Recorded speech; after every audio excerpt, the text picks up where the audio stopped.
Free फॉरेक्सच्या 12व्या व्हिडिओमध्ये आपल्या सर्वांचं हार्दिक स्वागत. आजच्या या दिवसामध्ये आपण शिकणार आहोत न्यूज कॅलेंडर.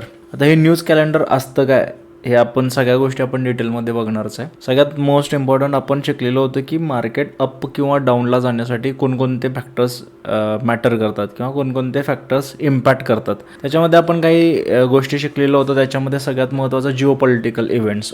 त्यानंतर इकॉनॉमिक चेंजेस हा एक पार्ट आपण शिकलेलो होतो की ज्या देशाची उलाढाल जी होते, आर्थिक उलाढाल होते, त्यानुसार त्या देशाची जी करन्सी आहे ती अप किंवा डाऊनला जाण्यासाठी काय करते, इम्पॅक्ट करते. सो इकॉनॉमिकल चेंजेस सुद्धा ह्याच्यामध्ये खूप इम्पॉर्टंट राहतात. जर भारताचा विचार केला तर इंडियामध्ये आपलं मार्च टू मार्च इयर असतं. ठीक आहे, त्याच्यामध्ये आपल्याला काय करायला ह्या एक वर्षाचं आर्थिक जे आपण टॅक्सेशन जे असतं ते आपल्या अर्थमंत्री येतात आणि त्यानंतर काय करतात ते डिस्प्ले करतात. ठीक आहे, टॅक्स कुठं वाढलेले आहेत. आताच्या सीतारामन यांनी काढलेली होती की सर्वसामान्य लोकांच्या खिशाला कात्री या वेळची ते काय होतं त्याचं बजेट होतं. ठीक आहे, हे बजेट काय केलं जातं, इयरली अनाऊन्स केलं जातं. बट US मध्ये काही असे बजेट्स आहेत की ते वीकली मंथली काय केले जातात, अनाऊन्स केले जातात आणि त्यानुसार काय होतं त्या मार्केटवरती त्याचा इम्पॅक्ट एकतर ते बायसाठी जातं, अदरवाईज सेल साईडला जातं.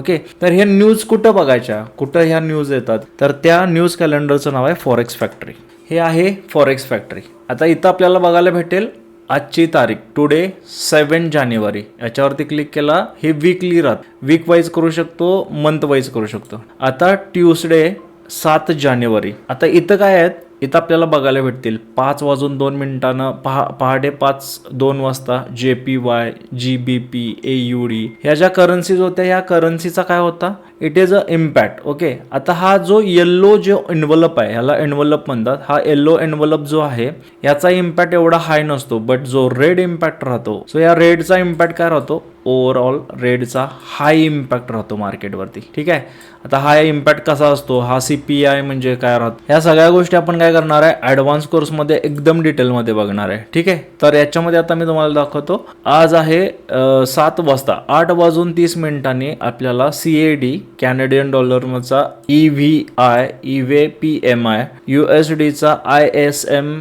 Service PMI. आता हे काय राहतं, त्याच्यानंतर इथं डिटेल, या डिटेलमध्ये काय राहतं, ॲक्च्युअल काय राहतो, फोरकास्ट काय राहतो, प्रिव्हियस काय राहतो. ह्या सगळ्या गोष्टी आता आपण इथं बघणार आहे. आता ISM सर्व्हिसेस PMI हे एक्झॅक्ट काय राहतं, हे याच्यासाठी आपल्याला इथं पुढं त्यांनी काय केलेलं आहे, इथं एक बॉक्समध्ये क्लिक केल्यानंतर तुम्हाला इथे डिटेल त्याची बघायला भेटतील.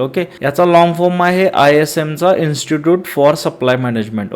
तर याच्यामध्ये काय झालं, तुमची इंडस्ट्रियल ग्रोथ हा जो आहे ना 50च्या वरती जर असेल तर त्याचं काय राहतो, हा पॉझिटिव्ह, हा करन्सीसाठी पॉझिटिव्ह राहतो आणि हा 50च्या जर खाली असेल तर हा काय जातो, निगेटिव्ह राहतो. आता करंट कंडिशन नुसार इथं बघायला भेटेल की फॉरकास्ट ऍक्च्युअली प्रिव्हियस मध्ये त्याचा किती होता, 52.3 होता. आता त्यांचं फॉरकास्ट काय आहे की हे याला पाहिजे 55.4. आता ह्याच्या जर जवळपास असेल किंवा याच्या पेक्षा जर जास्त जर निघला हा, then it is a positive for the currency. हा कशामध्ये येणार, हा ग्रीन मध्ये येणार. आणि हा जर निगेटिव्ह मध्ये असेल 51.2, देन हा काय झाला, करन्सीसाठी काय झाला, निगेटिव्ह झाला. अजून आपण बघूया याच्यामध्ये it is a GOLTS jobs job opening.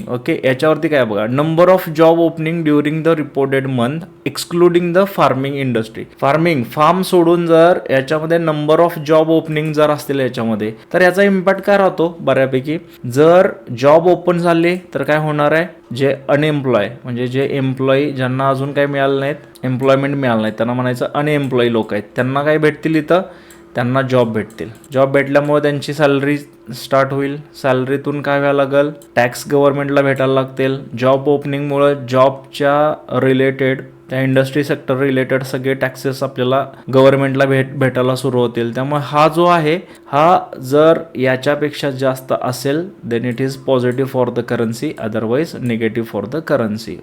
Same अजून एक 2-3 उदाहरण बघूया आपण याच्यामध्ये. ठीक आहे, नेक्स्ट डेला वेनसडे 8 जानेवारी अनएम्प्लॉयमेंट क्लेम. आता अनएम्प्लॉयमेंट क्लेम मध्ये काय असते ते पण डिटेल चेक करूया आपण. The number of individuals who fill for the unemployment insurance for the first time during the past week. So याच्यामध्ये काय केलं जातं, हे जी लोक आहेत हे अनएम्प्लॉईड, ज्या लोकांना जॉब नाहीत त्यांना काय म्हणतात आपण, रोजगार भत्ता.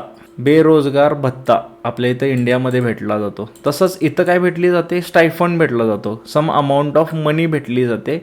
कोणासाठी, ज्यांचं एज्युकेशन झालेलं आहे बट त्यांना अजून पण काय भेटलेलं नाही, जॉब भेटलेला नाही, किंवा जॉब होता आणि ती जी कंपनी आहे ती कंपनी बाय चान्स शटडाऊन झाली, बंद झाली, तर ती काय करते, तिथलं गव्हर्नमेंट त्यांना काय करतं, त्यांना some amount of money each and every unemploy पर्सनला देतं. आता हा अनएम्प्लॉयमेंट जर वाढला, जर टक्केवारी वाढलं तर ते गव्हर्नमेंटच्या तिजोरीवरती भर पडणार आणि काय होणार, करन्सी डाऊन होणार. आणि ते जर अनएम्प्लॉयमेंट लोक, या लोकांना जास्त जॉब भेटल्यामुळे काय झालं, हा अनएम्प्लॉयमेंट क्लेम काय झाला, हा रेशो कमी झाला, then it is good for the currency. Okay, तर या लेवलला काय होऊ शकतो, याचा इम्पॅक्ट मार्केटवरती बघायला भेटतो, म्हणजे भेटतो. ओके, याच्यामध्ये काही सेटिंग्स आपल्याला करून घ्यायच्यात. आता हे येलो जे आहेत ना, हे येलो आपल्याला एवढे इम्पॅक्ट करणारे नाही आहेत. मग आपण फिल्टरमध्ये जायचं आणि येलो हा काढून टाकायचा आणि जस्ट अप्लाय फिल्टर. तर तुम्हाला हे फक्त ऑरेंज आणि रेड हा इम्पॅक्ट न्यूज तुम्हाला इथं फक्त बघायला भेटतील. ओके, समजा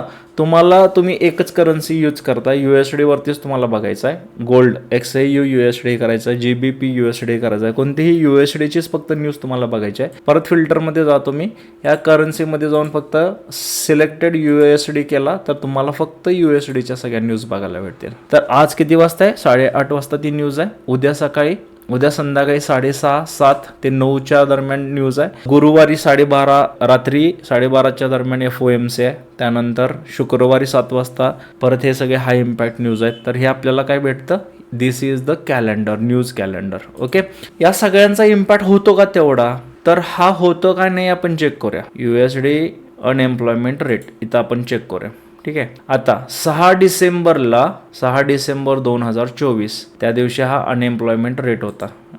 किती वाजता होता, 7च्या दरम्यान होता. ठीक आहे, आपण जाऊया 6 डिसेंबर, आपण जाऊ डे वाईज, डेमध्ये चेक करूया. 6 डिसेंबर, या 6 डिसेंबरला इथं चेक करूया. It is almost sideways, but 6 डिसेंबरला काय होतं ते चेक करू. ॲक्च्युली 1, 2, 3 न्यूज होत्या. Okay, average early earning, non farm employment आणि अनएम्प्लॉयमेंट. ओके, 3 न्यूज होत्या. याच्यातल्या 2 न्यूज हा कशासाठी फेवरेबल होत्या, या करन्सीसाठी फेवरेबल होत्या, आणि एक जी होती ही अगेन्स्ट द करन्सी होती. दॅट्स वाय हा मिक्स डेटा होता. त्यामुळे इथं बघायला भेटेल आपल्याला, पहिल्यांदा मार्केट खाली आलं आणि तिथून मार्केट काय केलं, फ्लाय केलं. हा जर ओव्हरऑल जर आपण बघितला, हा बॉटमला इथंपर्यंत आलेला आणि इथून तो हाय केलेला होता. ठीक आहे, ऑलमोस्ट 320 पिपनं मार्केट फ्लाय केलं आणि नेक्स्ट काही आवर्समध्ये, ओके, तो नेक्स्ट डे होता. ठीक आहे, 320 पिप्सनं मार्केट काय झालेलं आहे, अप अँड डाऊन झालेलं आहे. हा इम्पॅक्ट आहे. याच्या अगोदरचा अजून एक आपण काय करू, इम्पॅक्ट बघू. 4 October 2024, it is positive for USD. तर गोल्ड इथं पडला पाहिजे. ठीक आहे, करन्सी वाढली आणि XAU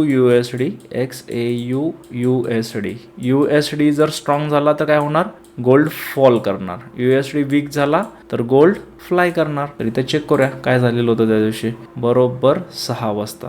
ठीक आहे, हा इथून बघा किती खाली आला तो जोरदार. हे देखो, गोल्ड फॉलिंग डाऊन ऑलमोस्ट किती पिपनं खाली आला तो, या झोनपासून या झोनपर्यंत ऑलमोस्ट 300 पिप. ज्यांनी कोणी 0.10ची जरी ऑर्डर सिम्पल घेतली असेल, $300 प्रॉफिट आहे. 001 ज्याने मायक्रो लॉट घेतला $30 आहे, आणि ज्यांनी कोणी स्टँडर्ड लॉट घेतलेला आहे ऑलमोस्ट 3000चा प्रॉफिट आहे या झोनमध्ये. Okay, so this is the high impact news. And हे आपल्याला फॉरेक्स फॅक्टरी याच्यावरती सगळे हाय इम्पॅक्ट न्यूज आपल्याला याच्यावरती बघायला मिळतील. ओके, सो आजच्या या व्हिडिओमध्ये इथं थांबू, भेटू नवीन व्हिडिओमध्ये.